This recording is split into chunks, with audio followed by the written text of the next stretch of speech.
మొదటి 6 నెలల్లో విసన్నపేట పట్టణ ముఖ చిత్రం మార్చడమే నా లక్ష్యం.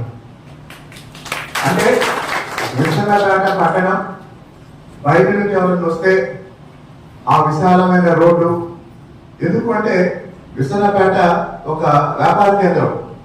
ప్రతిరోజు వేలాది మంది బయట గ్రామాల నుంచి వచ్చి వెళ్తా ఉంటారు.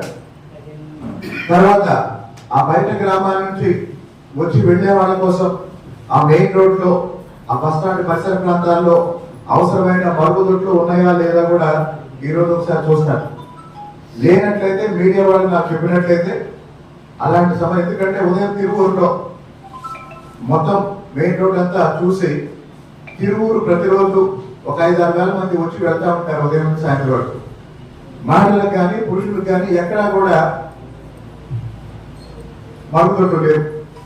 అందుకని ఉదయం అక్కడ చెప్పాను, నెల రోజుల్లో ఒక 10 మరుగుదొడ్లు కట్టిస్తాము, నెల రోజుల్లో. అలాగనే ఇప్పుడు ఒక ఊరికి ఎవరైనా రాగానే ముందు ఆ ఊరిలో ఉన్న వీధులు ఎలా ఉన్నాయో చూసి ఆ ఊరి గురించి ఒక అంచనాకు వస్తారు.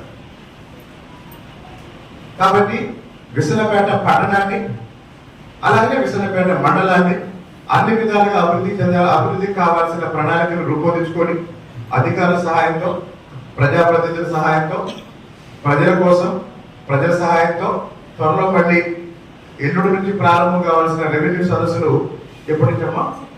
సెప్టెంబర్ 1 నుంచి మొదలవుతాయి.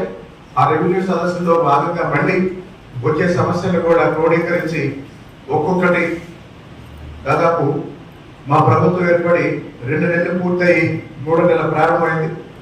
ఇక నుంచి అభివృద్ధిని పరిగెత్తించే దిశగా పనిచేస్తామని విసన్నపేట మండలం ప్రజలందరికీ ఇంకొకసారి మా కూటమి ప్రభుత్వం తరఫున వాగ్దానం చేస్తూ